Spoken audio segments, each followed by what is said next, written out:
All right. I'm also going to put everyone on mute. If you would like to speak at some point in this chat, please just raise your hand in the chat box, and I will give you access to unmute yourself. All right. All right. And then now I'm going to ask my panelists to unmute themselves. So where are you, Twyla? And Joella.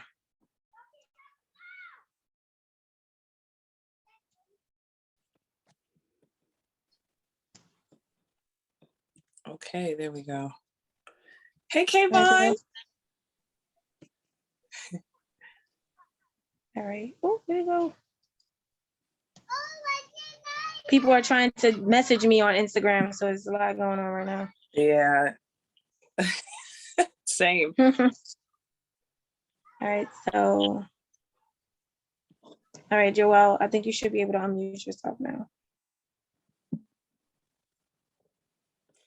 Okay, there we go.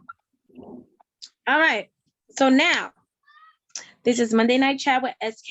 We do these chats every Monday night at 8 p.m. Tonight's topic is part 2 of the intimacy conversation. What is intimacy? So just to give a recap of part 1. So a few weeks ago, maybe about a month ago, we had a conversation about intimacy. And some of the things that came out of that conversation, some of the takeaways was the idea of, do people understand the difference between intimacy, sex, and emotional connection? And do people really, what is like the appropriate age to start talking to your children about sex and intimacy?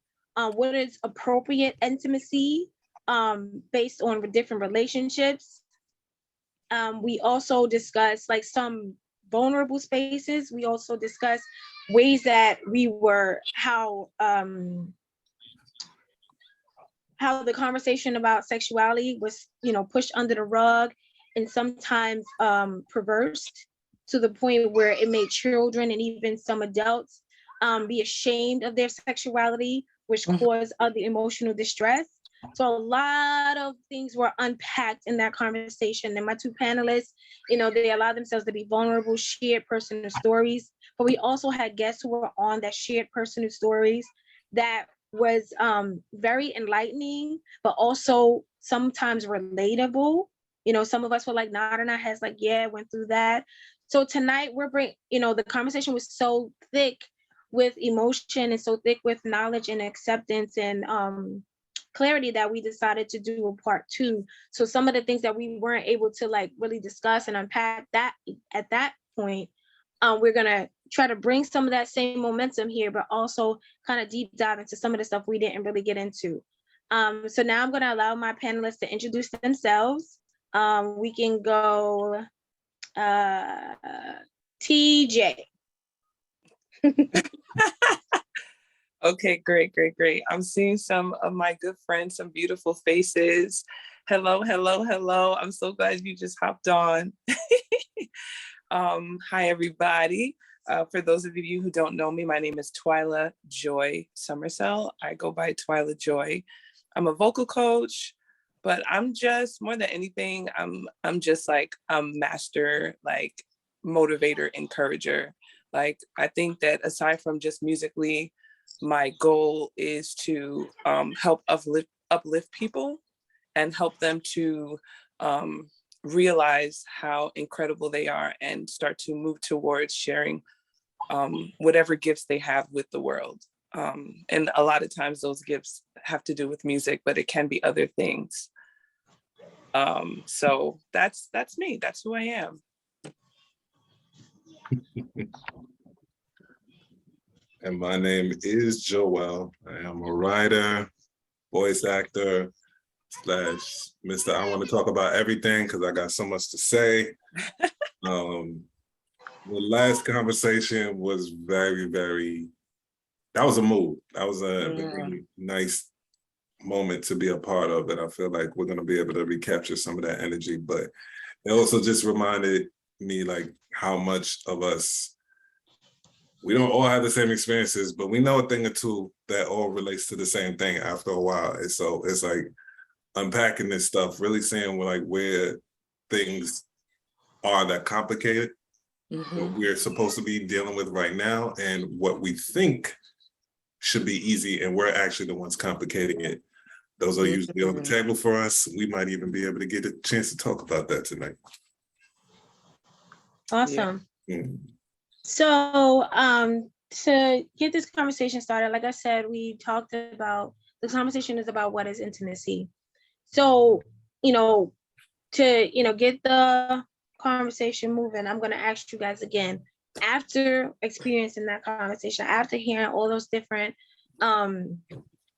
perspectives, how do you now feel about intimacy in your life and in the different relationships that you were in? And this is both personal, from family relationships and romantic relationships. How do you feel about intimacy now? And Joel, you can go first, and then Twyla. So, on my own, I've been having some difficulty talking about intimacy. I recognize over the last couple of weeks, I've been having like a real bad reaction because I think I've been craving it in a very, very pure and strong way, and realizing that I can't kind of do anything about it because there's nothing there for me with anybody else. And then having the question, like, why does it mean so much to me? Where does this strong emotion come from that I don't get to indulge in very much? Why is it so powerful right now that I actually have to do something about it? So that's been something I've been thinking about for the last couple of days now. But from when we were talking about it those few weeks ago, what I definitely took away from the conversation was how much intimacy varies from person to person. Yeah. But because the introduction to intimacy for most of us was like something visual, like TV and movies, something we all could relate to, I think that's why many of us just have a very limited idea of what it's supposed to mean. And then should you meet somebody who actually understands what intimacy looks like for them or what it means to them, that's why it feels like there's such a gap between you and them. And I think sometimes that's why we even try to kind of knock somebody down a peg or two so they could be on the same level as us. Because it's like, what you doing up there? It's too high. You're giving me shade. Nah, get down here. Right. I think a lot of people don't mean to do it in the malicious ways. It's like, I want to hurt you, or at least not at first. I think maybe it could grow into that. But I think that's just what awareness does. It's like, without it, you really lack the autonomy to appreciate it for what it is. You think it's something that owes you instead. And I feel like that's how we treat people generally. If you want me around, you owe me from the very beginning.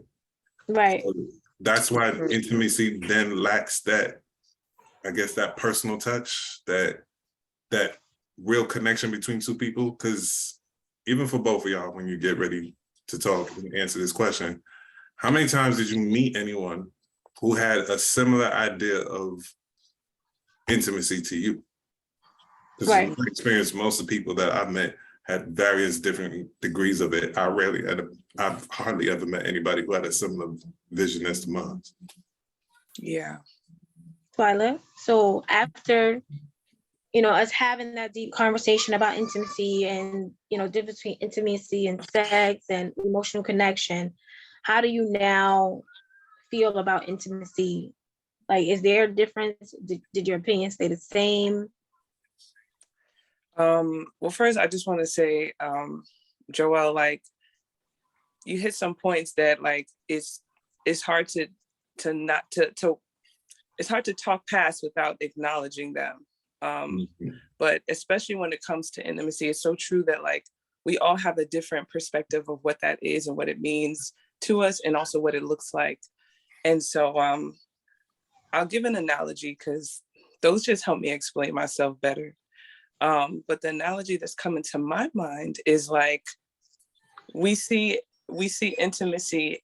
I think we tend to see all the, like, positive sides of intimacy, like really getting to know somebody, like sharing in our comforts with them, sharing in our love with them, sharing in experiences, talking and communicating well. And sometimes that looks really nice. And sometimes that looks really, really hard. Sometimes that looks really tough. Sometimes it's really uncomfortable. And so the analogy I like to use is kind of talking a little bit about what like Joelle said, was like, say you're at this level of intimacy and your partner's at this level. At this level of intimacy, you're accustomed to more of the positive stuff. So say that intimacy is chocolate. Say that intimacy is like, let's say, for example, the sex part of it, that's like feels really good. And it's like, oh, we all love chocolate, but that person is at this higher level of intimacy. They're like, oh no, chocolate's good, but like the spinach is better. The spinach is going to last longer. The spinach is going to do better for your body. Or it's going to do some more other things that chocolate isn't able to do, or this spinach is going to help that chocolate to be better than what it is, and so it's like, but we don't like spinach because we ain't never had spinach, so spinach looks gross. Spinach isn't sweet. Spinach isn't, it's not the first thing we want when we crave intimacy. But sometimes spinach is the hard conversation. Spinach is the vulnerable part where you're saying things that you've never told anyone, or you're acknowledging things about yourself that is the problem. What I'm saying, in your relationship. So sometimes intimacy is the spinach. Sometimes it's the tomato salad with the dressing, but not too much dressing. Even though we're used to the chocolate side of intimacy and the sweet side of it. So I just feel like what I'm learning, what I'm getting from intimacy is that there are different parts of it that feel differently when you're experiencing it, even though most of it is good for you, if not all of it is good for you, when it's done in a healthy way, when it's experienced, when it's mutually experienced in like a very helpful, beneficial, safe way, like in a safe space, in a secure way. I think intimacy is really beautiful, but there are different parts that look differently with different levels of comfort when you're in it. And so just being used, understanding that like, sometimes intimacy is not always going to be comfortable, even though it will be extremely beneficial beyond that discomfort. I think that's what I'm trying to say. Right. I think what I'm getting from what you're saying is, again, like you use the analogy of chocolate, and basically that preliminary or that initial sign of intimacy, it feels great. And it's usually the more surface level intimacy where it comes natural to you, right? And that's a really scary place, because when we talked about how if people don't really understand intimacy, or if they don't understand the difference between intimacy and sex and how they sometimes intertwine but are really very different, people tend to mistake sex for intimacy. Like it's a form of intimacy, but it's not intimacy in itself, right? And sometimes when we're craving intimacy, we kind of settle for sex, right? Like when somebody's craving connection, or someone's craving companionship, if they don't know how to communicate that need, they tend to believe like, okay, if this person is having sex with me, that means that they love me, they care for me, or whatever. And not really understand that is just a touch that may feel like intimacy. Because for a long time, I believed that intimacy was more about touching than it was about any of the other stuff, the emotional piece of it, the spiritual piece of it. You are intimate with your spiritual guidance, right? You are intimate with God. Your prayers are considered intimate, act of intimacy. Your when you cry and you're grieving, that is an act of intimacy.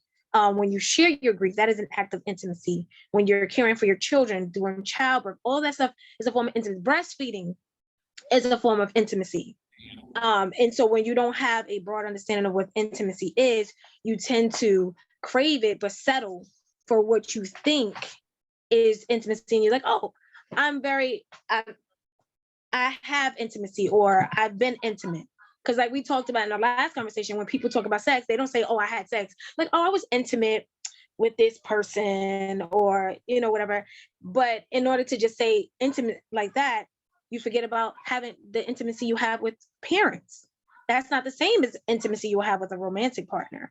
So that I feel like that surface level chocolate sweet intimacy is usually where confusion really breeds itself.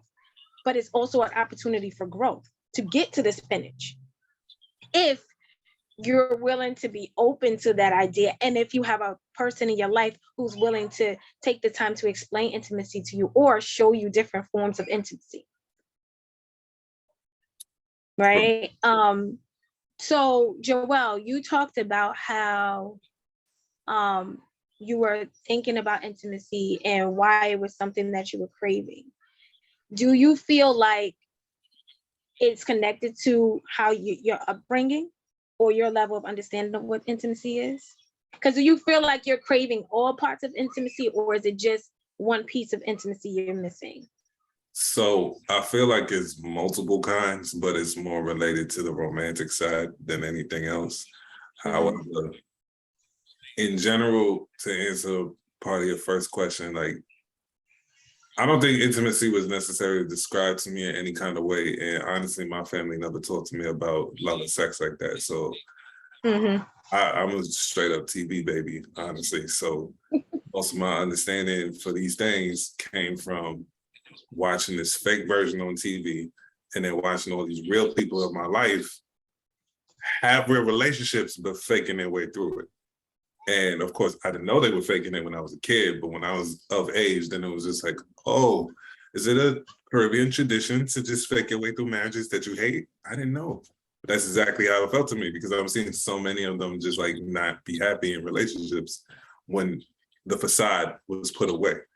And I think, to me,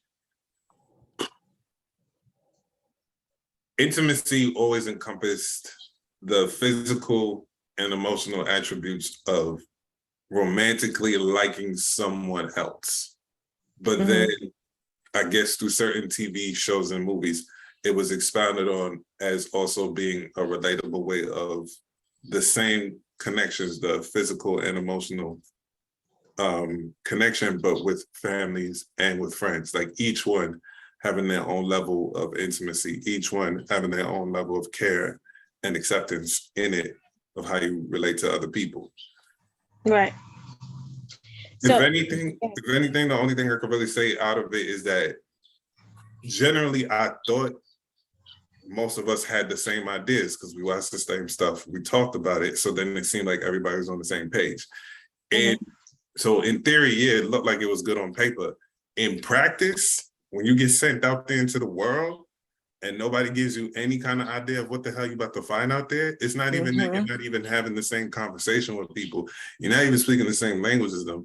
And yet nobody knows because we're all speaking English either way. So we think we're saying something to each other, we're really not.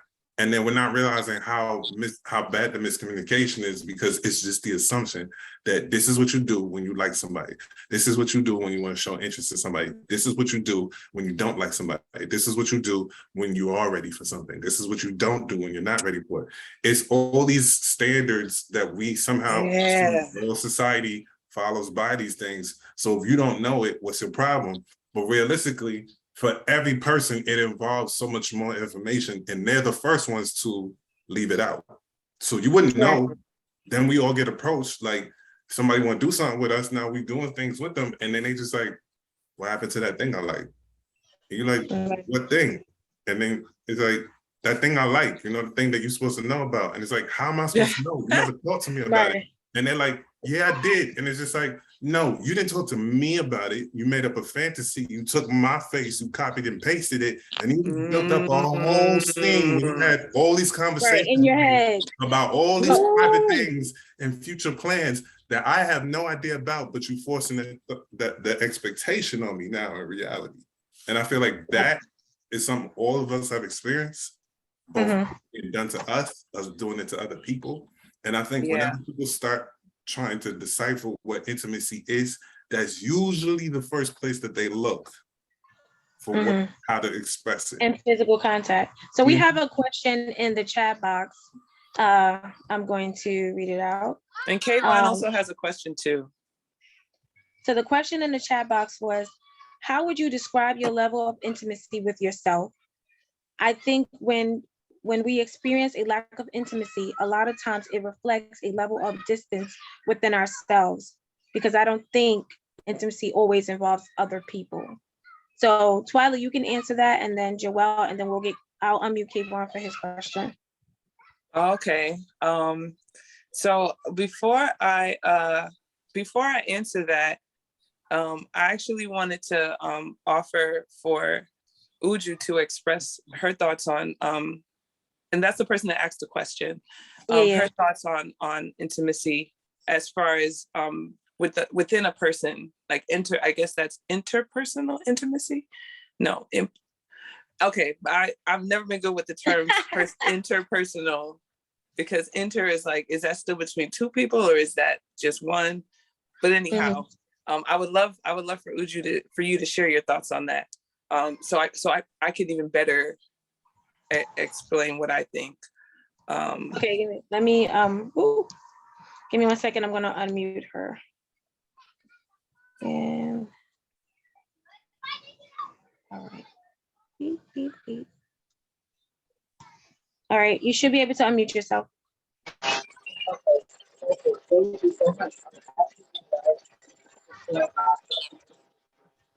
It's a little blurry. Okay.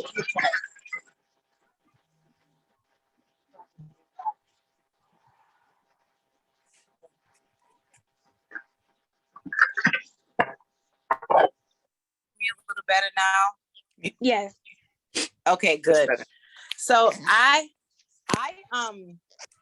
would really define intimacy as closeness, like connectedness. And I really think I really love how the guest speakers gave different examples of intimacy, like not always romantic intimacy. And even you, Shimoni, you gave examples of intimacy with your parent, intimacy with a friend, intimacy with spirit, with divine. I think it's really just connectedness.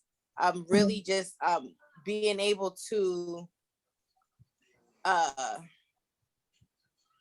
it's like a level of synergy, connectedness, really just connectedness.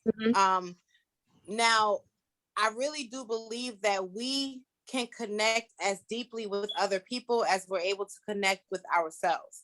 And a lot of times what we think we cannot find in other people is really just a reflection of what we can't find in ourselves. And so that's why I asked what I asked, because we have the tendency to look without and to find the problem, outside of ourselves. But if we really pay attention to the nature of the universe, things are responding to us. We have dominion over the order of this universe, and so we are the cause. We're not experiencing the effects. I mean, we're not at the mercy of anything outside of ourselves, is what I'm saying. Like, we are the cause of what we experience. And I really think that once we try to cultivate what we're looking for outside of ourselves, within ourselves, then that's when the pieces,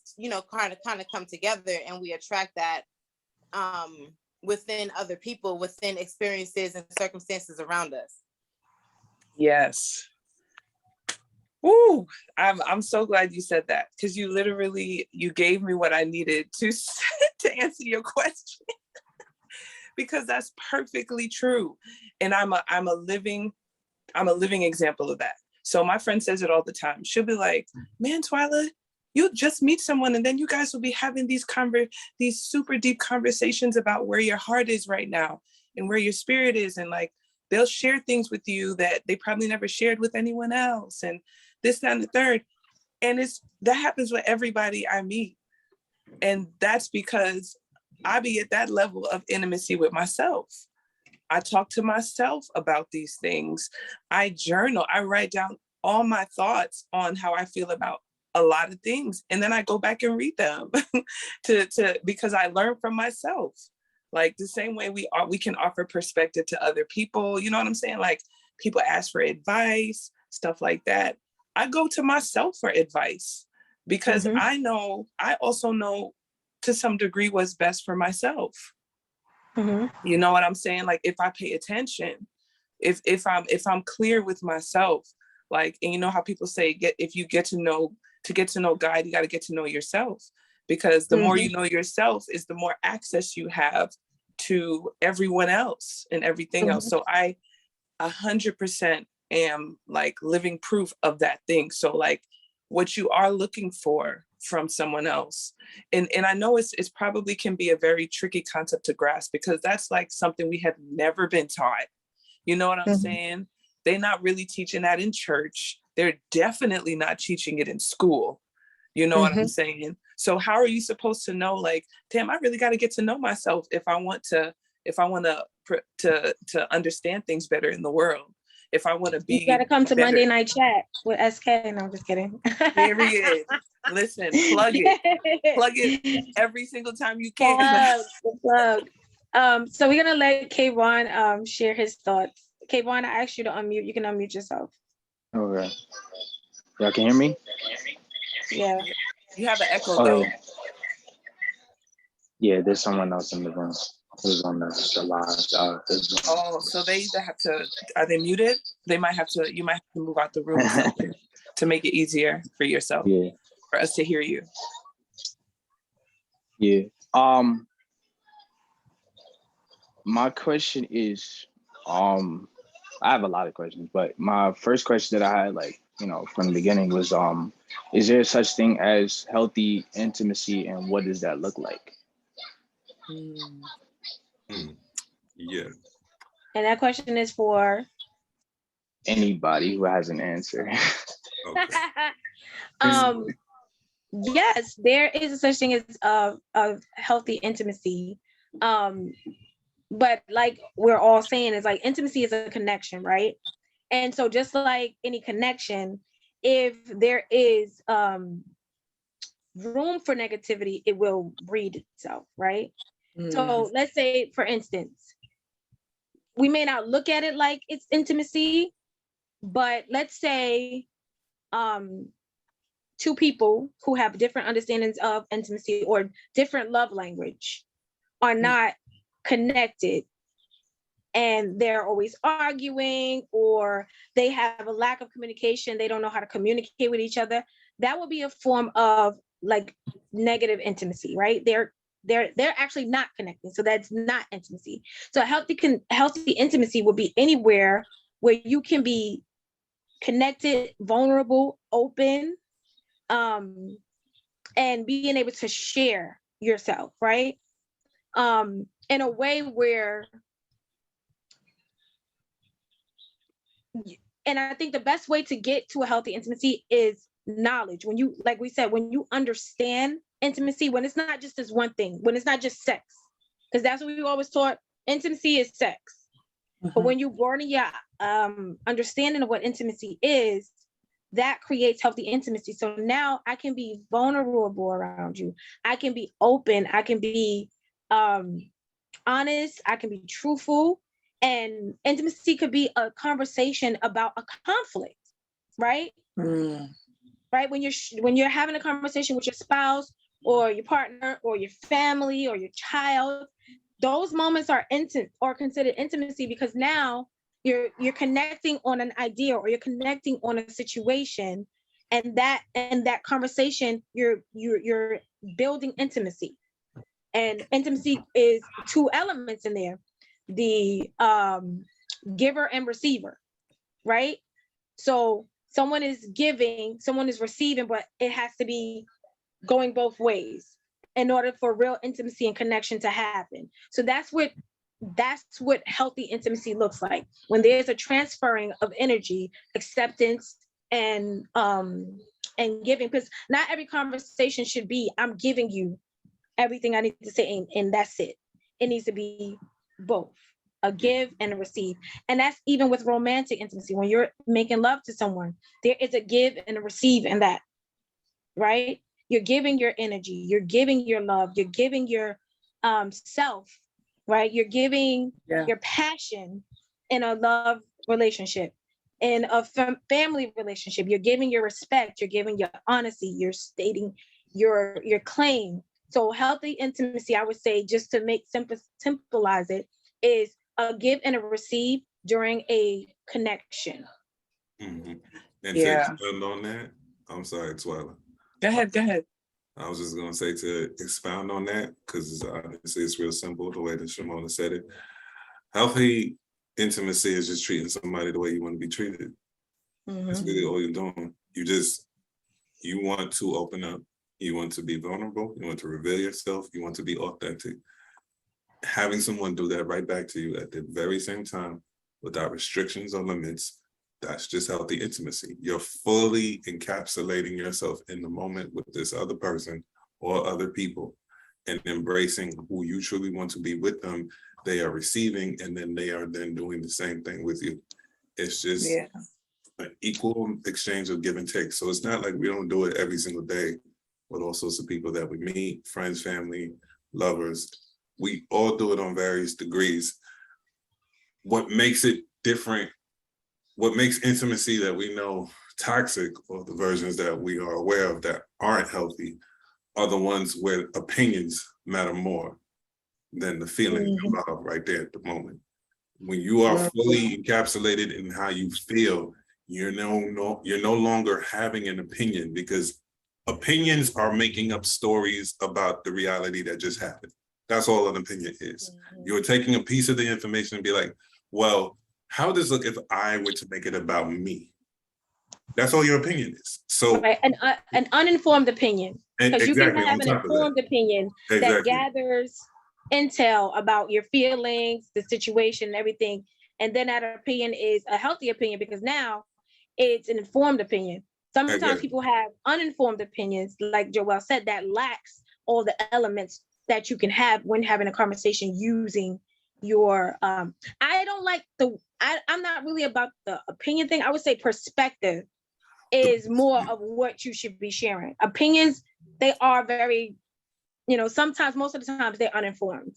Well, so the reason I say perspective, the reason I say opinion is because the opinion is what usually causes the assumption, and the assumption is what turn healthy intimacy into unhealthy intimacy. But the perspective is your stance in life. It's what you are aware of in the moment, who you are in the moment. You can't necessarily change that or alter that in the moment, because that's exactly who you're supposed to be. Your access to your opinion, though, different story. So it's just how much of yourself are you really giving to the moment to really be in it, or how much of it are you hesitating or stepping away from and making it into something else that it isn't. And I feel like that's where a lot of the times communication, when it comes to intimacy, goes off. Because somebody might want something specific, but without voicing it and without even defining it for themselves, how would the other person know? Yeah. And Kayvon, you said you had a second question, or was that just the one? Well, wait, before he said, I actually did want to add something to that. So what I wanted to say was, I agree with what everyone said. Karen in the group, in the chat, had mentioned that healthy intimacy looks different for everyone. And that's true. I think there's some like factors that are obviously apply to all types of healthy intimacy. So for example, maybe like safe space, safety, consideration. Like I think there's certain patience, I think might have to be, like I think there's some virtues that are applicable to all levels of healthy intimacy, but intimacy itself can look different from person to person. Right. So for example, like, some person's intimacy might be like talking about everything, like just like sharing what's in their mind and expressing it to that person in a safe situation. And another person's intimacy might just be crying.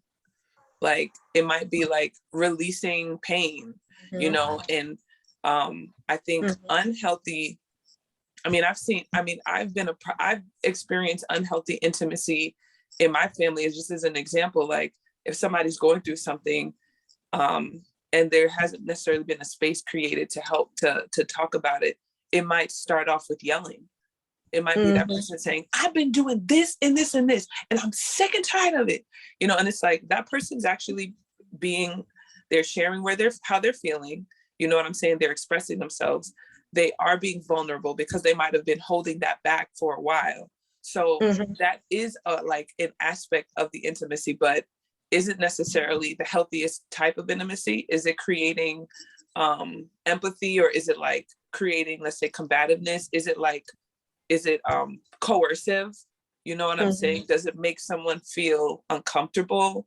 You know, and so I think what the answer is to what intimacy is, or if it's like the healthy kind, is like, how does it make you, how do you experience it? Right. Like what are the state does it outcomes? put you in?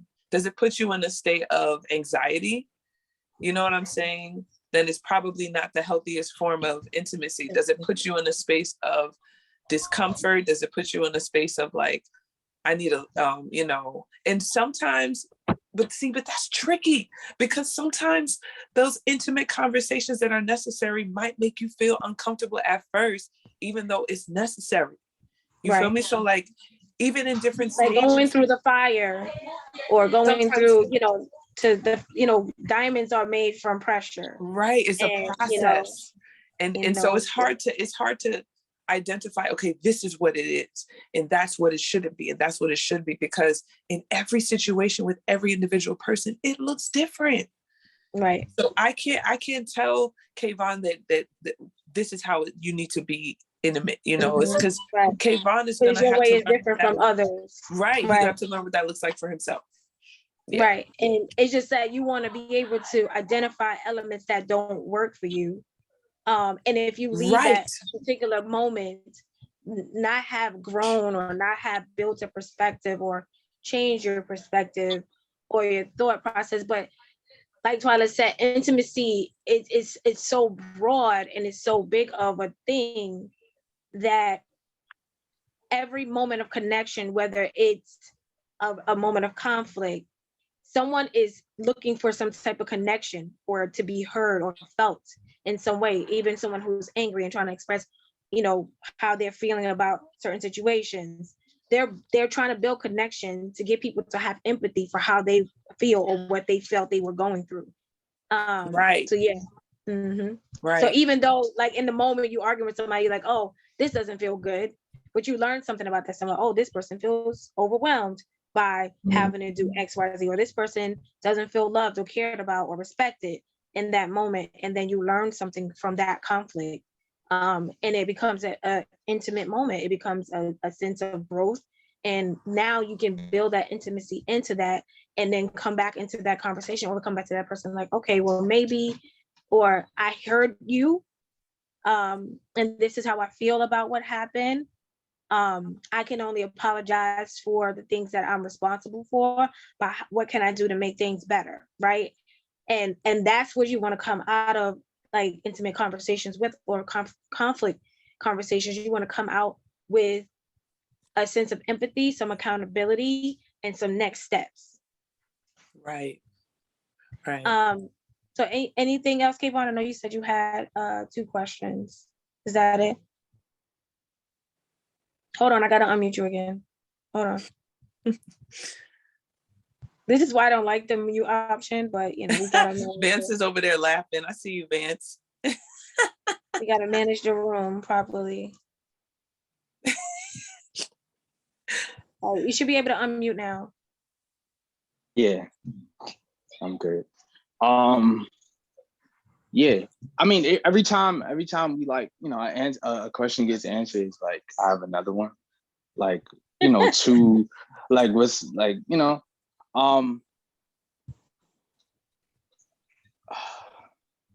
okay, so giving and receiving is intimacy.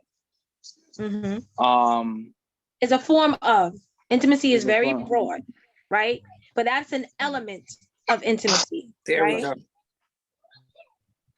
Okay. What about compromise? Is that something that's important in intimacy? Like, like,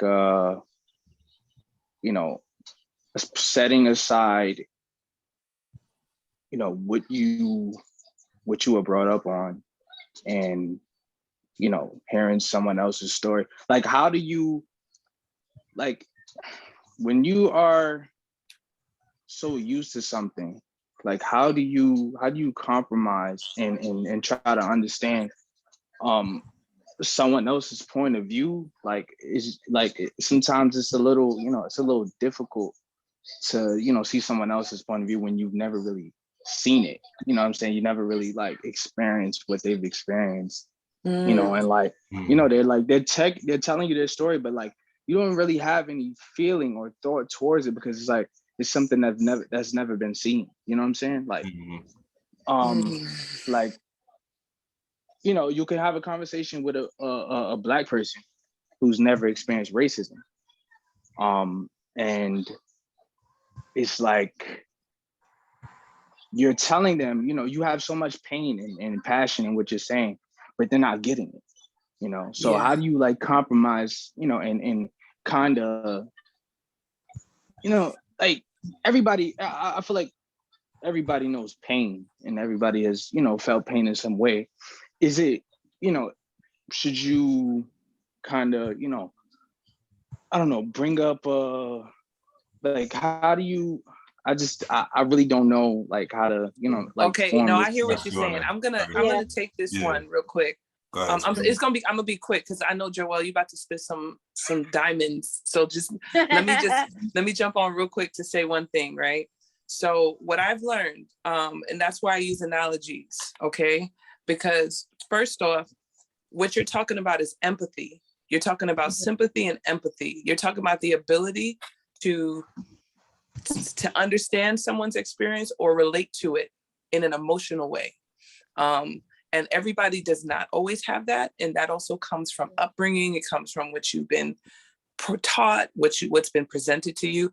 And also, for a lot of folks, the more trauma that they experience, there's some folks that are not as capable as having empathy. And those are often what we tend to call narcissists, because they're so self-absorbed or they're so in their own that it's hard for them to see what you're going through and care about it, because they really are just caring about themselves. That happens a lot. There are a lot of people like that.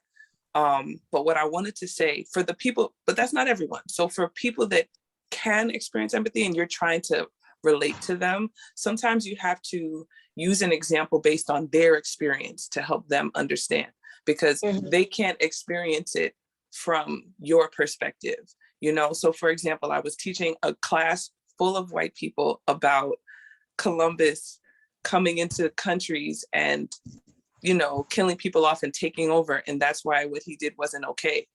But they didn't fully understand because they've been taught that he discovered this place. And I was like, imagine someone walking into your house, okay, and saying, this is so nice. Oh my gosh. Yeah, we're going to take this. And you're going to have to figure out something else because we want this now, because we're better than you and we have plans for it. And when I did that, when I made them connected to something that could actually happen to them that they understood, it was like, oh, and I'm talking about, and yeah, I'll leave it there. But my point just being that sometimes you have to like bring a perspective to something that they can relate to, because they can't relate to your perspective. So I think for me, I think that can be helpful in trying to help people understand things. If it's sometimes that could work, sometimes it doesn't, but that's definitely something I use that has tended to be very helpful, because some people might get defensive when you do that, but that's just an example.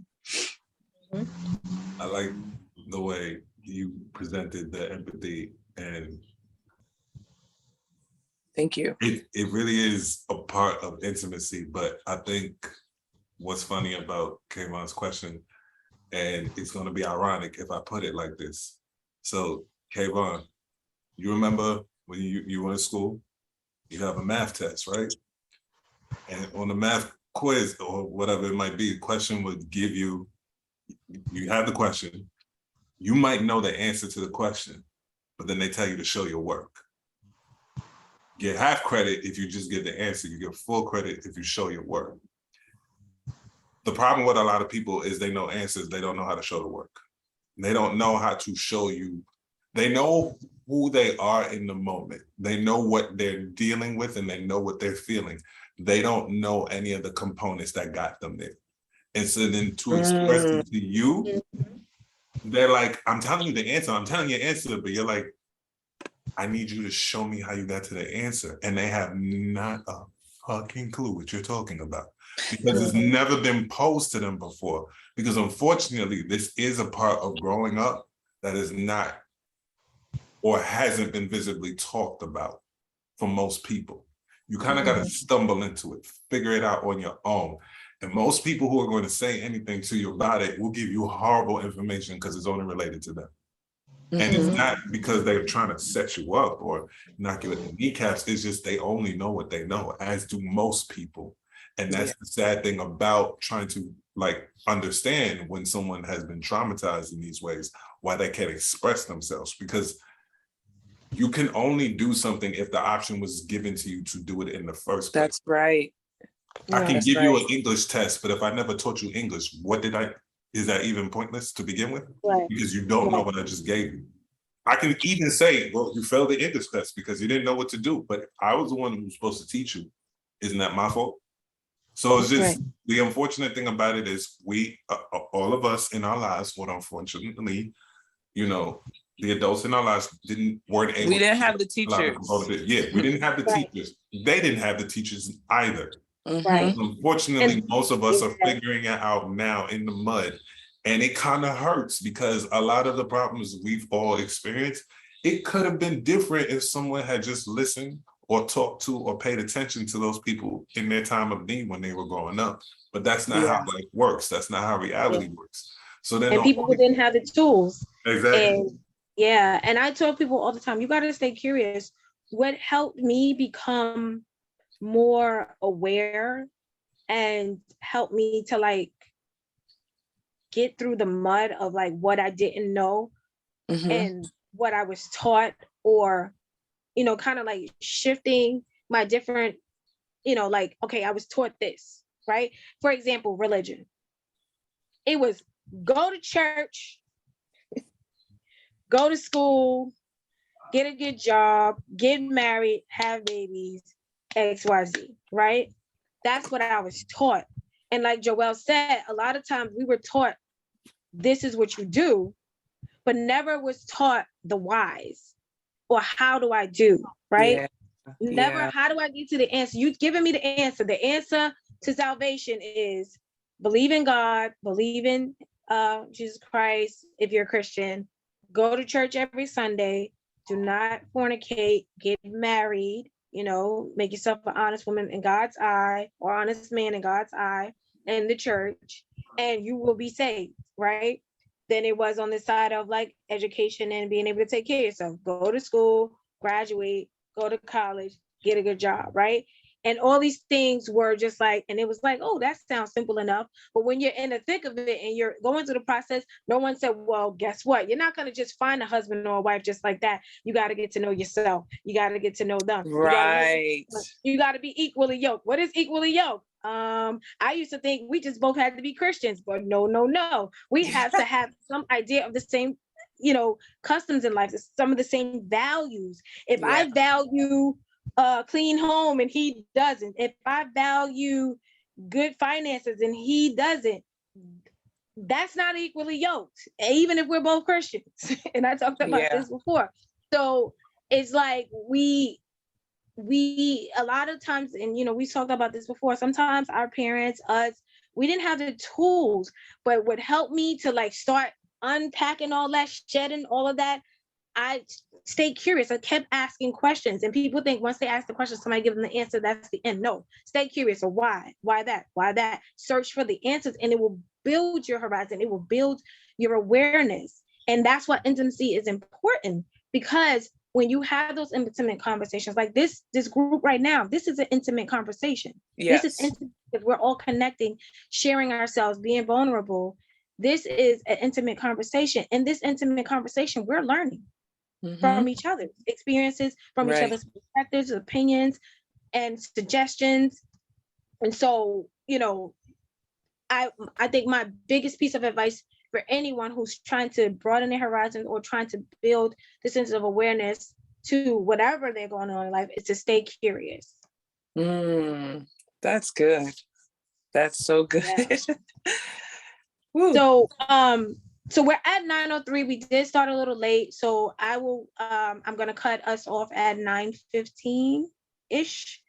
So I just wanna are there any other questions in the chat box about intimacy? Anybody else want to share something? Like Karen said, it looks different for other people. Like the intimacy is different for some people. Like to show intimacy through a warm hug. Some people like to show intimacy by bringing you some food, or doing a task, or running an errand for you. Some people like writing letters. I'm a songwriter. I like writing songs.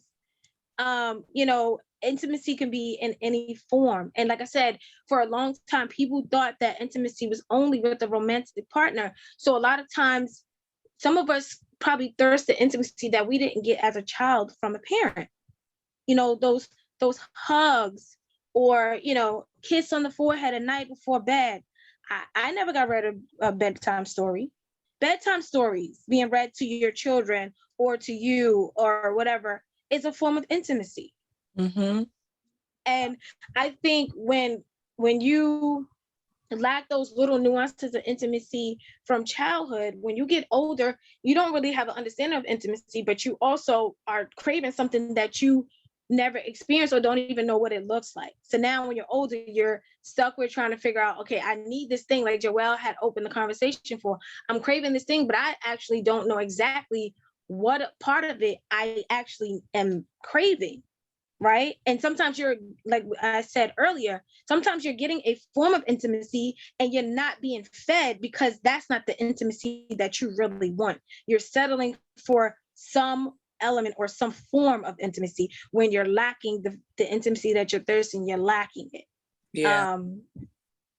Part of that comes from getting therapy, because getting therapy can help you to break down the aspects of intimacy that you're looking for that you don't even realize. Like, because what you can do is you sit down and you break down to this therapist everything that you're constantly doing, and then they'll pay attention and be like, if obviously if this is a good therapist and all of that, but like they'll say, oh, you keep doing these things because all these things give you this thing, and so what you're looking for is this thing, and this is what you can do with that, or this is how you can gain that. So I think sometimes speaking about these deep things, speaking about these painful things, speaking about these things that you haven't gotten can help you. With a therapist can help you to understand yourself better and to understand what your needs are, because a lot of times we don't know, a lot of times we don't know. And I know me personally, I didn't really start understanding the things that I needed for myself until way later. You know what I mean? Like, some things I was doing for myself just naturally because I knew those things made me feel better, but so for example, writing, like I wrote, like if I'm mad about something, I write that down. If I'm scared, if I'm nervous, if I'm happy about something, I write it all down. And so like, I realized that writing helps me feel better. It didn't take someone to tell me that for me to know, but everybody doesn't always know the things that they should do to help them feel better personally. So sometimes I think it's helpful to speak with someone who is a professional to help you kind of figure out what is needed in your own life. Right. And I would also say journaling is a form of intimacy. Because you're now expressing a feeling, you're expressing a thought, and though a person is not there, like the young lady said earlier, that having that intimacy with yourself, or like I said earlier, spiritual intimacy, your relationship with God is intimate. Yes. Or whatever spiritual being that you have in your life. I like to broaden that because I don't want anyone to assume that I'm trying to push a religion on them. But whatever spiritual connection you have, those moments in your spiritual connection, those are intimate moments. And so, why we have this conversation, because we're trying to open people's mind that intimacy doesn't look one way. Right. The way that we were taught, oh, intimacy is sex. No. Because like it was a point where someone would say the word intimacy about something that, well, I was intimate. I had an intimate conversation with John. And you thinking, oh, what you mean you think they were sexting or, flirting? No, the intimate conversation could have been something about, John had hurt someone's feelings, and they, had a coming together, a connection where this person expressed whatever the hurt or the pain point was, and John apologized. That is an intimate conversation. So, we wanted to like have these conversations so we can open people's minds about, what intimacy look like and how broad it is, and usually how needed it is in so many variations. Right. Yeah. Joelle, you have any more thoughts on this conversation? Only thing I could really say is that sort of like what was being mentioned earlier between you and Twyla, it's like intimacy has to start from within, but in all honesty, intimacy starts for all of us by parents, siblings, family. So you become to expect it from other people first before you expect it. Right. That is part of being a child. Fortunately, a lot of us didn't learn how to outgrow that part. Adults still trying to do the same thing. Me focus, you do the work first, and then I respond. That's not how it goes, because then that's everybody doing the same thing at the same time. And that's why we constantly get into this place of like, it's like double dutch whenever you're dealing with somebody. You're trying to connect, but you got to try to figure out what would it take to do that? What do they need? This is why so many of us have pretended to be somebody else for other people. This is why so many of us have played roles in order to connect with somebody that wasn't really a role designed for us, and it took more out of us than required, because it's so specific, but how intimacy is expressed to us is very, very broad. So how would you learn the facts unless you just deal with it yourself? But obviously when we deal with it, our egos get caught up in the moment, our pride gets caught up in the moment, and then that's why it becomes a messy affair down the line. And that's why so many of us have skewed ideas about what intimacy is. Because to me, yeah, it looks different for everybody, but the guideline theme of intimacy is what you're sharing. It's not what you're sharing, it's the purpose of sharing. That's supposed to be the same thing between all parties, no matter what. We're having intimacy because we're sharing. It's just a founding principle. So the thing to me, as with most problems, is that we keep trying to make a very complex situation very simple to understand. It's a lie, and we're comfortable with the lie, and we got to let the lie go. Because the only way to fully understand what intimacy means to you is your job is not to know the definition of intimacy. You're supposed to know it for you. What about your peaks and valleys in life, the quirks, the fundamental blocks that make you who you are? What does that word and that action have to do with you? Why? You have to answer that question, why? Because if you can't answer that, nor can anybody else, and you're the one to blame when anything goes wrong. You are responsible for everything that you're saying you do. So that's why you need to know why intimacy has any value to you for any reason. But if you are able to answer that question whenever you set foot out that door, you no longer have to worry about being misinterpreted, because you know what it is. So no matter how many other ways people try to tell you what it's supposed to be when you're dealing with them, you literally have a foot to stand on. Just be like, oh, this is what it is for me, and this is how it's supposed to go. And I can meet you halfway, but I can't be something that I'm not. So yeah. Shimon, I have a question for you. Yeah. For you and for Joelle. So just in that conversation about like intimacy with yourself, right? Like how would you teach that to a child? Like how would you teach them how to develop internal intimacy? And it's funny because I feel like kids actually already be knowing that, but it's almost like it's taken away from them as they get older. At a certain age, I think through child development, eventually, because if you think about it, like my granddaughter is 1, right? She already knows what she likes, what she doesn't like, and she expresses it however she expresses it. But if you think about an infant, right? When they're first born, those moments when they're just like looking off to the sky and their vision is blurry and everything like that, you know how one of the things I learned as a parent is that when a baby is first born, your teaching job starts immediately, right? However, they're actually teaching you. So when a baby cries, I always tell people, let them self-soothe. That is the first step to allowing them to learn how to be intimate with themselves. Because if every time they cry, you go run into the rescue, they don't learn that intimacy. That's the first time you show them that they are needy, that they need someone else to help them to do something. Now, if the baby is changed, fed, everything, all they need is to be able to, and some babies will do it. They'll cool, kick their legs, and the next thing you know, they're either sleeping or they're content with whatever they're doing. They just kicking their legs and doing them. But if they do that one cry and you go running, you're already teaching them that they need outside reinforcements for all of their needs and that they don't have the capacity to do things for themselves. The very simplest thing, being able to soothe themselves. And then as children get older, right? So now you got the toddlers, allowing them the space, like, you know, my daughter had imaginary friends for as long as I think she just recently got out of her imaginary friends. But when she was younger, she had imaginary friends. What people do when their kids have imaginary friends, they try to shun them. No, that's not over there. Stop talking about that. Don't do. They make them feel ashamed about having imaginary friends. That is another form of intimacy that they're creating for themselves.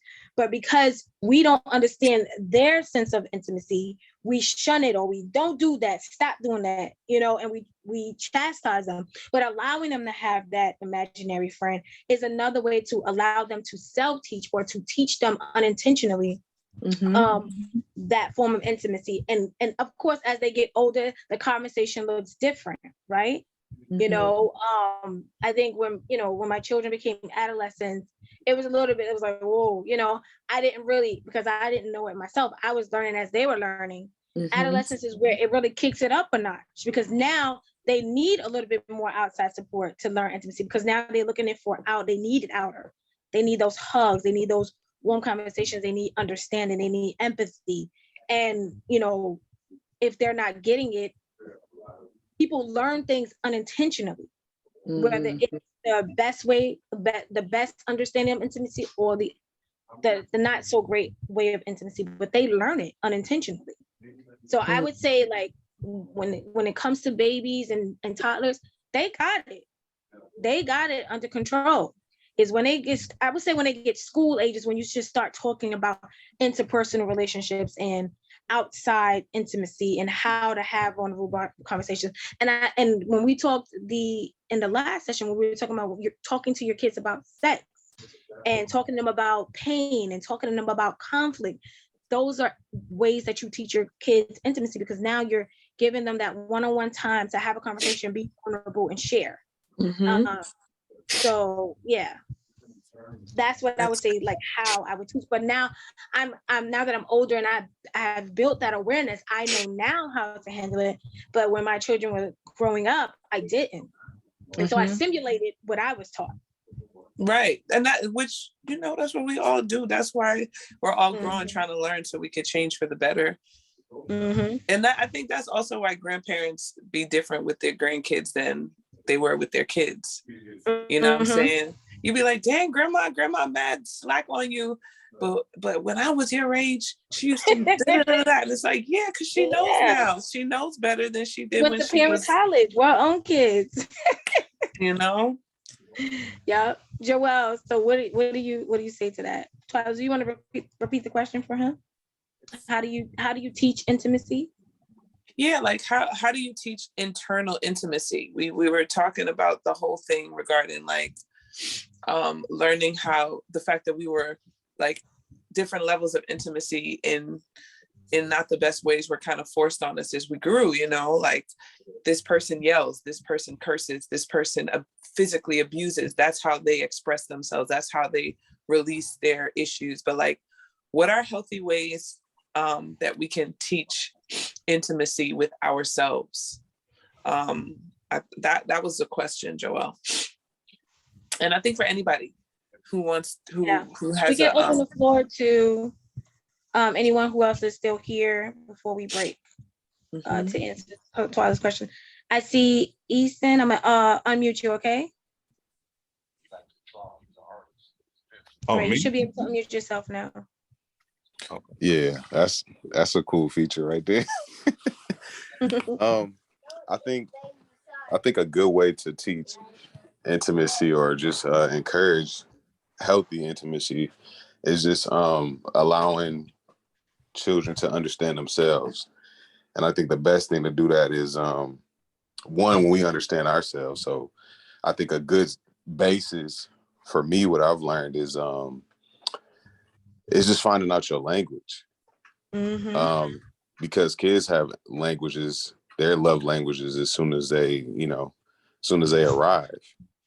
So when we tap into that and we just monitor them, give them the space to, flourish and become themselves and kind of flap their wings. I think of it as like how birds do. They just, you don't want to jump out the nest. They just kick you out. You know what I'm saying? And you gotta either hit the ground hard or you gotta flap your wings. But when we give them the space to do that, to stretch their wings out, we understand what's their language. Okay, my son may like more quality time. Just the other day, he was waiting for me to fight him on the couch. He was just sitting there just waiting for me like, Dad, look, I'm waiting. I need to fight. You know what I'm saying? But it was quality time. Like he wanted that, and just noticing those things. And then just treating it like an experiment. Like, okay, well, if you like this, will you enjoy that? Will you enjoy this? And just it's trial and error because you have to learn their language. You have to learn how to speak to your children, and I think that's the most important part to start, that. And when they understand themselves and you're able to allow them to grow within themselves, then you can start talking about like, all right, now that you understand yourself, these are the ways that we learn how to understand ourselves. These are ways that you can learn to understand other people. And then you start going into that and you start, teaching them how to respect people's boundaries and notice certain things and just play like your own like PI, so to speak, like your own private investigator here. And I think that's the most important part about relationships in general and in the adult phases of life and in relationships. Like I tell my wife all the time, like, hey, like you have to be an investigator when it comes to who I am. Like it's your job. You have to, okay, man, he's doing this. What does this mean?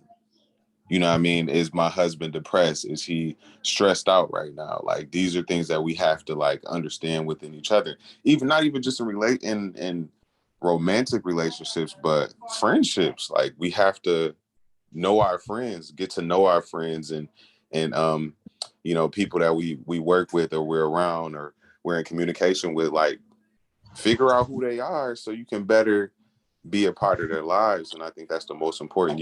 By doing that, you're putting them in a healthy space to become better.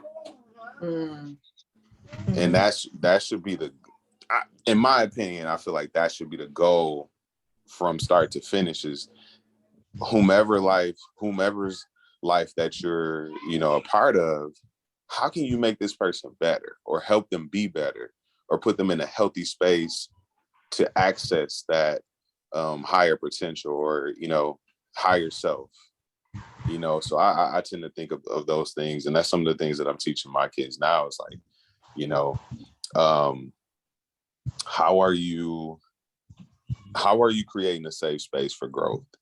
Not just within yourself, but within the lives that you touch, the lives that you're around, the moments that you share with people. How are you impacting them and taking from them in a way that's going to change this world that we live in? Because it's a bigger goal. It's not just about, intimacy with our children and the people that we're around. Like, what are we encouraging? Like, this life is so much bigger than us. Like, what are we doing to change the narrative?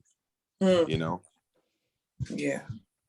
That's what's going to take, like everybody here, Black people, that's what's going to take us out of this, perpetuated slavery that we're witnessing in today's society. Is like we have to understand ourselves and understand the world around us to impact it on a higher level. Yeah. I'll definitely. Thank you. I just wanted to add on to this. I definitely agree to almost everything he said. And then to answer Twyla's original question about how do you say it to kids, as the kidless person in the group, I know for sure that no adult really knows how to talk to a child. And that is 100% not their fault, because most of us are not teachers.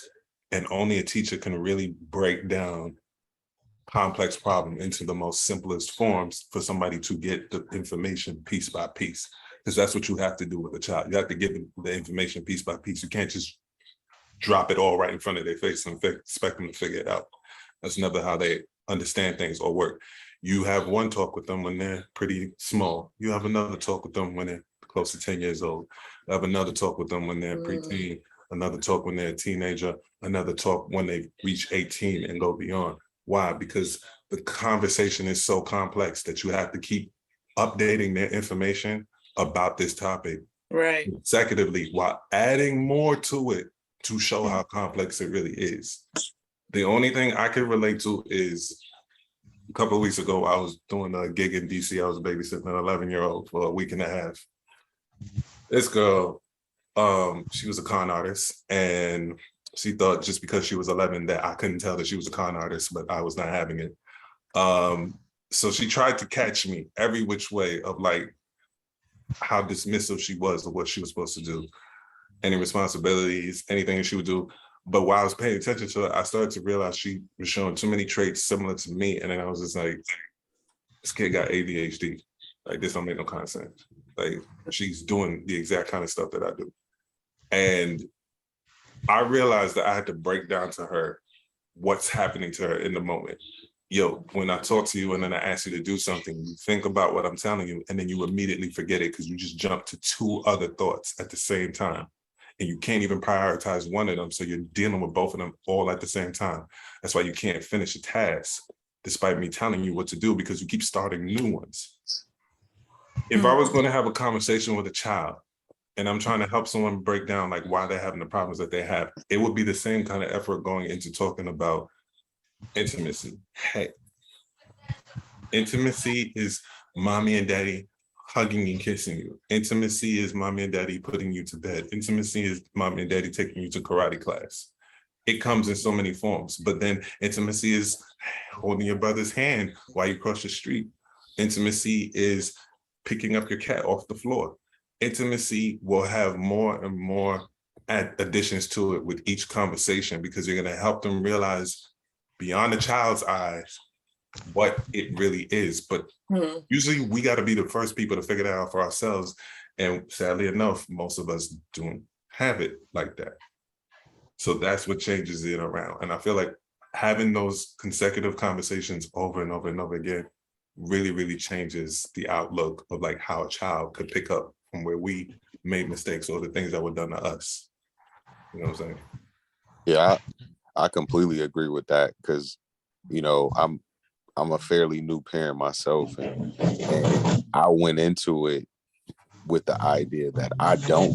And I think that when you enter this realm, you enter this place with such an empty cup and lack of expectations, you can fill it. You can fill it with whatever you want to fill it with. Yeah. And you allow yourself to. I'm learning so much from my kids. Like, you know, one of the most powerful and profound things I've heard about, you know, being a parent is that, you know, children are the closest thing to God. And I started to realize that when I understood how fascinated they were with life. And so that became my fascination with their fascination on life became this series of you know, we were transferring knowledge and experiences back and forth, and I'm learning throughout the process that, like, all right, let me see, like, you know, once again, just reiterating that fact of like learning your children first. Let me see how they approach the world. You know, my daughter, who's turning 5 in September, when she was 2, we went outside in the backyard, and I started out this protective parent at first, and I knew I had it wrong, but I didn't know what was right. And so she wanted to play in the dirt, and I'm like, nah, you can't play in the dirt. And then I thought back to myself, well, why can't she? And I'm asking myself these honest questions. And then, my honest self responded with like, there's no reason for her not to. And so I told her, I said, you know what? Go ahead, play. And she started playing, and she turned back 5 seconds later, and she looked at me and she was like, thank you, Daddy. And I knew that that's what she needed. I don't know why she needed it. But then again, it goes with what he's saying. It's like, you don't know. You don't know. And you have to figure that out. You have to pay attention. And I didn't have that growing up as a kid. I didn't have my parents really paying attention and investigating, like, who is he? Like, I'm an artist, and I didn't have them pouring into the cup that made me who I am today. Yeah, but I would say you had enough to have that moment of awareness, right? Because some people go their entire lives without having a moment of awareness, like, oh wait, because you had that moment. It's like, oh wait, I didn't even realize she needed that, but now I do know, and now you're open yourself up for growth. And I would say to everyone here, I wouldn't say that, to say that we, even in this conversation, we've all grown in some way, right? So now we have new information, new tools to use to move forward, right? This is not the last conversation. And even if you, like, say you go to a friend and you tell them, oh, I went to Monday Night Chat with SK Monday night at 8, and I had this conversation about intimacy, and that conversation will then breed more information and more growth because their experience is different. So I think, and like I said before, this curiosity is what is going to build upon our awareness and our knowledge. And the silence is what's going to keep us stagnant, and what's going to keep us in this repetition of generational I don't want to call it a generational curse, but like just the intergenerational traumas and ideas that we keep passing on from generation to generation.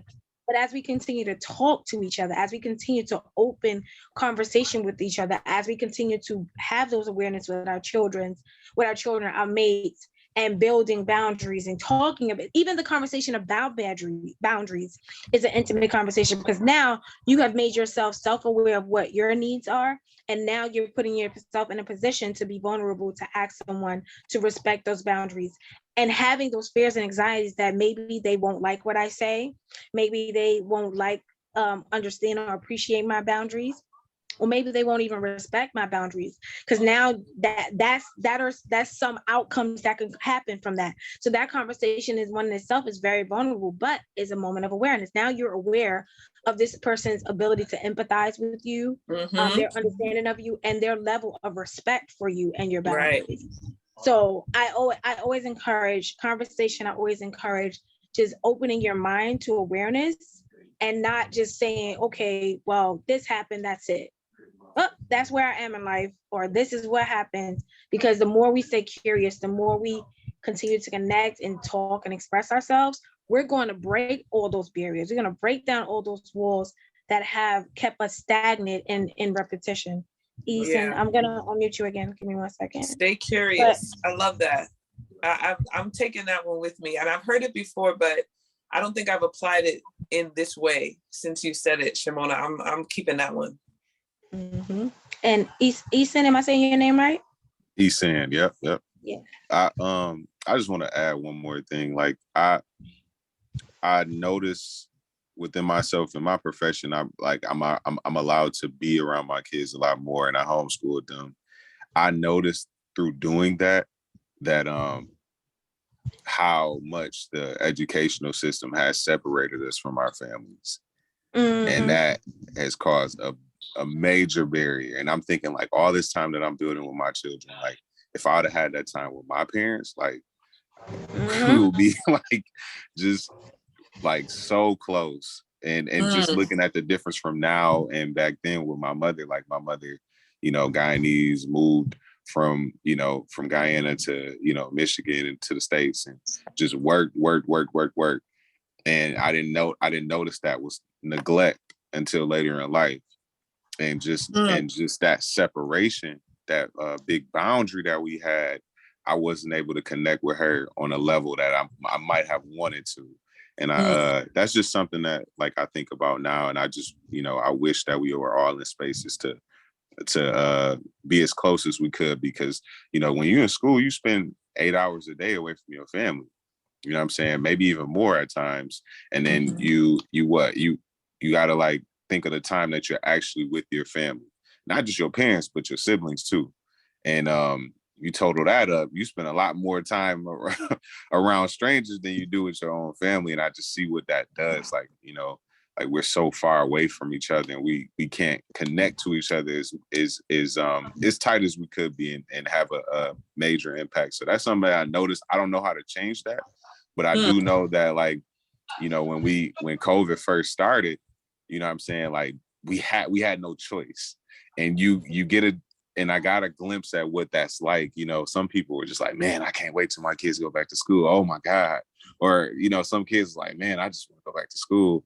And I was like, damn, do you not see what that is? Like, y'all would rather be apart than be close. And I just thought it was interesting. I don't know what to make of it entirely, but I do see, like, something, there's something there that needs to be uncovered or digested or dissected. I mean, and it it could be impactful in a way, you know what I mean? And if we had the opportunity to be around our families like that, would we take it?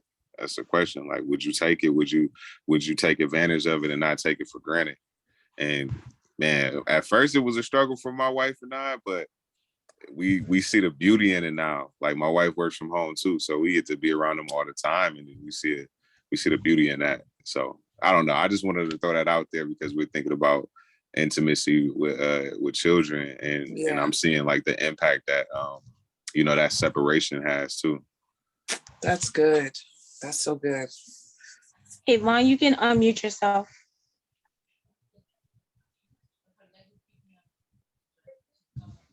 Okay, Vaughn. You can unmute yourself.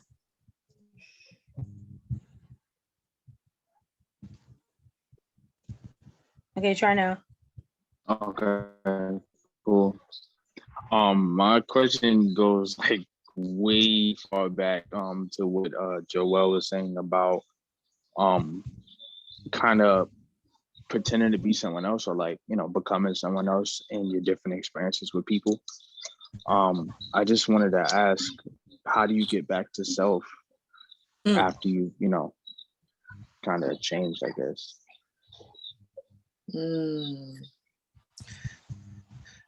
I would say finding ways to spend time with yourself. And that might not be days on end if you have a family, but maybe just an hour in the day, off of social media, off of television, just like doing something else that you like to do that's just allows you to exist in yourself, because you got to ask yourself. Oh, and Kendrick said it too, which it was crazy hearing it from Kendrick when I've heard it from therapists. So, like, hearing a rapper say after, that was different for me. But now I'm embracing the fact that you can learn things. There was a time where anyway, I'm not about to get into rap and when in the transition is made. But what I will say is that I've been taught that taking a moment, even 5 minutes, to just lay down somewhere or sit somewhere and put your hand across your chest and say, like, how am I doing? Like, what am I feeling right now? Where am I at? What's bothering me? What's concerning me? And then, like, listening and like taking a moment to think of those things instead of just going through life with all these things going through your mind and stuff. Actually taking a second of not doing anything just to honor whatever it is you might be thinking and feeling.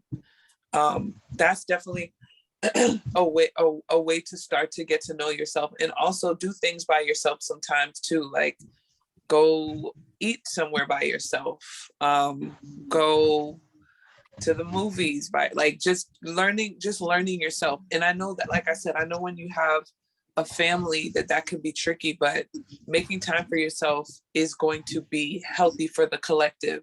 So if you make that time to do that for you, your family's it's going to be a ripple effect, that it's going to impact wifey, it's going to impact baby, it's going to impact, because you're making time to have company with yourself. Because we need that. Exactly. And then even further, sometimes you just need no distractions and you just need to sit with your thoughts. And for a lot of us, that is probably the scariest thing to do alive, but it's beyond necessary. It's demanding. It's demanded out of you in this lifetime, honestly, because if you really want to be honest with yourself, you don't trust yourself. You say you do, but you really don't. Because you second guess yourself. You try to get other people's perspective about things. You dismiss your gut instincts. We don't trust ourselves. And that's not your fault. Again, it's another portion of childhood that you got to let go of so you can step into adulthood. Nobody teaches you to trust yourself as a child. They teach you to trust judgment of others. That's how you learn, because again, as a child, everything That's a word. is me focused. Everything is coming to you. As an adult, that is not how any of this works anymore. And so when you want to learn more about what's going on in the world, you first have to figure out what's going on in your own world. You got to sit down. You're going to have all those crazy voices talking to you in all sorts of manners, and you got to deal with them, because what they are the parts of you that are constantly ignored, just how you feel constantly ignored when you go outside into the world. You're reflecting what the world treats you as to yourself, and you don't even know it. And we're all guilty of it. So part of it is really just learning to trust yourself for the first time, not as a child, but as an adult. And then being able to then share that with your family so that they can be able to do the same thing. If you, for instance, you may think you know your partner's story, but there's parts about your partner's story that they don't even know. So then your goal as somebody who wants to support them is to constantly give them the space to explore that unknown. Because even though it's going to be uncomfortable for them, the key to how far you two go is in that space, just like it is for you when you have to do it on your own. Right. So a lot of it, especially when you want to break down what intimacy is supposed to be, is a never-ending journey into yourself on a day-to-day basis, deciding what kind of a person you'll be and defining what you should do for the next day to be a better person than you were the day before. But again, it's work, it's hard work, and your ego will not allow you to just sit with that and be okay. You have to teach yourself how to do that. You have to, the same way that you're raising a child, you're basically raising yourself. So all of these things, they count, and it's a lot to take on all at the same time. That's not your goal. You're not taking it all at the same time. You have to break it down piece by piece, prioritize which one is more important, prioritize what can you deal with right now to make sure that tomorrow actually happens on a good note. Things like that. She's going to have to do the same as with any partner in your future if such a thing happens. Just like your parents, just like the people who created them, the list goes on and on. We've all been put in these positions, but most of us didn't know what it was until it was too late. So if we were lucky enough to try again and get it right, that's why I stuck out of like, okay, now I finally understand why I needed this for me. Because if I didn't do this for me, I can't do this for we. Nobody can benefit. Nobody can benefit off of me if I'm not good. Right. If I'm not here no more, you can't get anything off of me. You got to take the oxygen first. Exactly. On the plane. What did they tell you? Exactly. You got to take it before you even give it to your child. Which is exactly. I know that's so crazy to hear from people, but it makes perfect sense. That's just all it comes down to. So honestly, most of our biggest issues in life are the plane rattling, the mask falling down, and the first thing we're thinking of putting on everybody else but us. And then for the people who do put it on for themselves, they tend to be elbowing everybody else in the face. So very rarely are you meeting somebody who's just, they get the oxygen mask for themselves, they're being calm and then helping other people put the oxygen mask on too. That's why they don't want your ass by the exit row if you don't know how to deal with the emergency, because they can't handle somebody panicking during the time of need. Right. And that's what not be that person. I would add to that by saying, sometimes we think that we need to go back to self, when in reality, you may need to reinvent self, right? Because it was the self that made the decision to conform to an idea or a situation or even a person's ideal person, right? And so that part of you had, I wouldn't say a weakness, but that part of you had a area that needed attention or area of growth.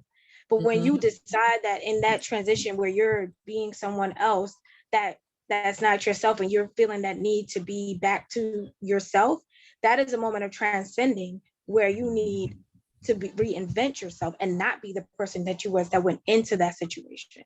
So I wouldn't see it as a space of like going back to self.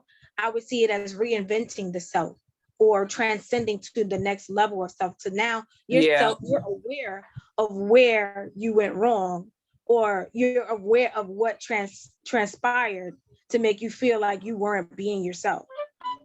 And I try to look at every situation, a breakup. I try to look at, a job that didn't work out. I try to look at, every situation. And it's not sometimes when we get in those situations, when we do look at ourselves, like Joelle stated, we tend to like beat ourselves up or beat other people up because we're in that space like, oh, you made me behave like this, or it was your fault that I was feeling this way. And you tend to, you feel this sense of conflict. But when you decide like, okay, I don't feel like myself, because the mind and the body is not going to let you stay in an uncomfortable space. You're going to have stress. You're going to be sleepless. You're going to be irritable. And that's your body and your mind telling you something is not right. Right. And so in that moment, now it's time to have some accountability. And in that accountability, you think about, wait, how did I get here? What was I saying to myself? What are the action steps that I took? What are the things that I didn't do that led me here? And again, it's all about self-awareness. It's all about curiosity. When you keep asking yourself questions, why did I do this? Why did this happen? Why? It sounds a little tedious. It sounds a little numbing, but it helps because now you're starting to get to the grit. And those quiet moments that Twyla talked about. Like I used to go to the Brooklyn Bridge Park and, by the water. Over by the Brooklyn Bridge, there's water and there's rocks. And I should just sit there and absorb the energy there. And it was my moment of zen because it allowed me a space to deal with the junk that I had, but it also allowed me a space to encourage myself and be excited about who I was. But in that moment, I was growing because now I'm in a space where I can take accountability, acknowledge my actions, and then take action to do something better. And that's what journaling and all this stuff we talked about. And I always say, I always talk about self-awareness and transcending because I feel like that's what's going to get us out of a lot of our situations. When we just stay stuck in the moment of what's happening to us, and we keep talking about what's happening to us, we never get out of it because we're in that cycle. We're in that cycle. So I would say to get back to self is really to reinvent self to where self is transcending or leveling up to another form of you. You know, I would never want to go back to who I was. I don't care what I was. I don't want to go back at all. I don't even like back. I don't like looking back. It's always and that back where you were before was for, I'm so sorry to cut you, but just to show you real quick, that back where you were before was to fit that person you were then anyway. You know what I'm saying? So returning back to that, even when you say returning back to being like a child, yes, but with the wisdom you have now anyway, so it still wouldn't be the way you were as a child because you have so much more that you have to give and to give yourself in this transcendent space. I agree 1,000%. Yeah, transcend is one of my favorite words. That I love that word. I think the first time I heard it was in a Martin Luther King speech, or maybe Malcolm X. Transcendence is is that I think that's the goal in life, to level up at every point of life. Okay. So ladies and gentlemen, we are at 48. And if we want to allow the next couple of minutes for people to make comment, and if anybody in the audience wants to share a thought, a question, or anything, now is the time to do so. You can raise your hand and I will allow you to unmute.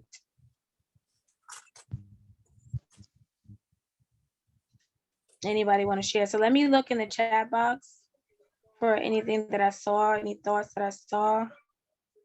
Okay, people were agreeing with some of the comments made.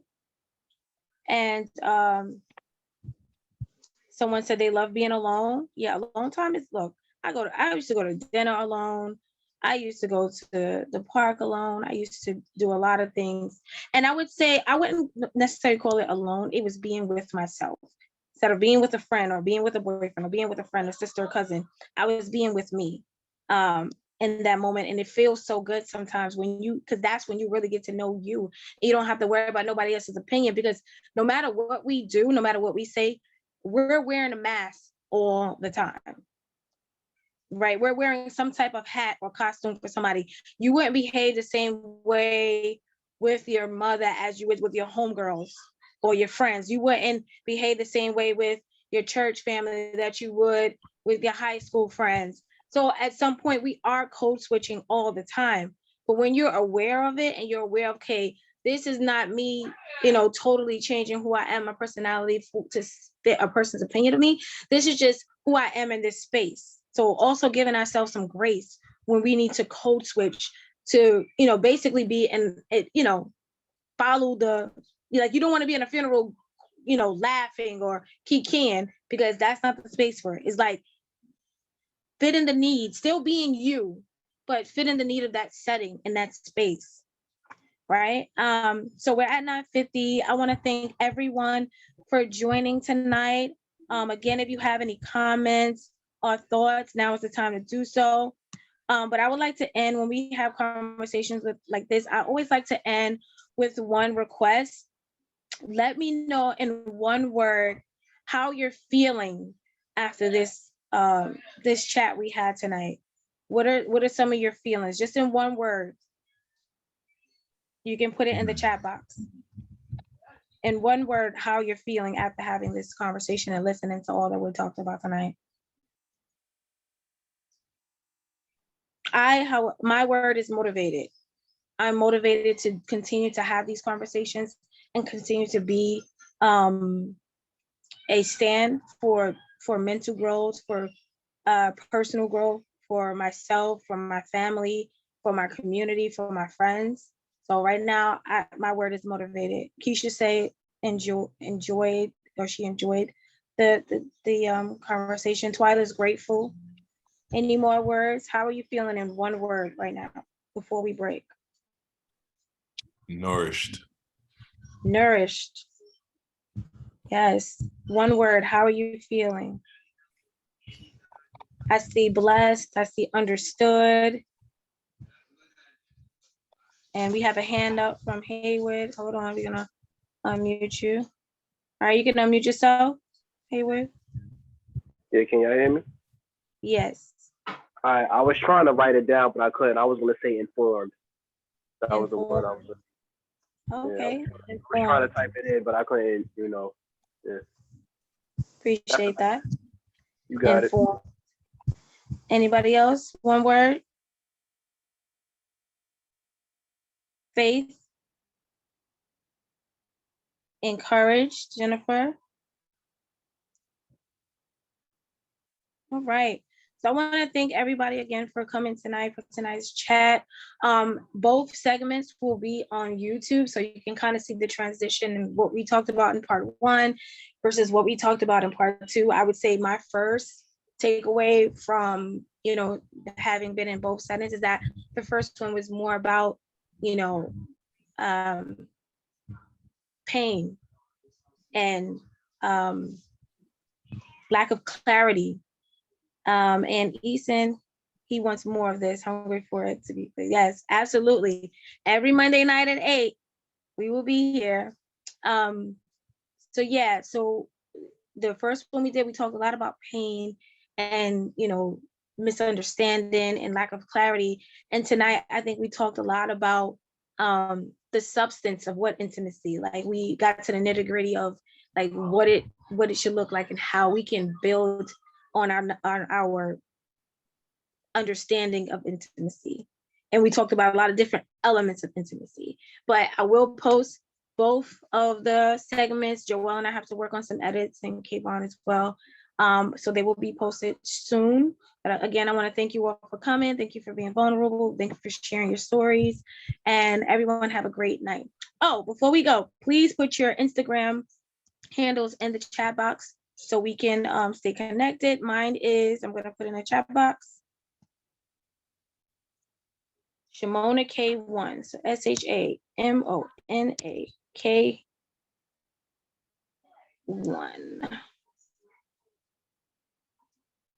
And you all can follow me and you will get the updates on the different chats we will have. All right, so again, thank you so much for coming. Everybody have a great night. Again, my Instagram is ShamonaK1 at ShamonaK1 on Instagram. All right, good night, everybody. Not everybody. Take it easy, y'all.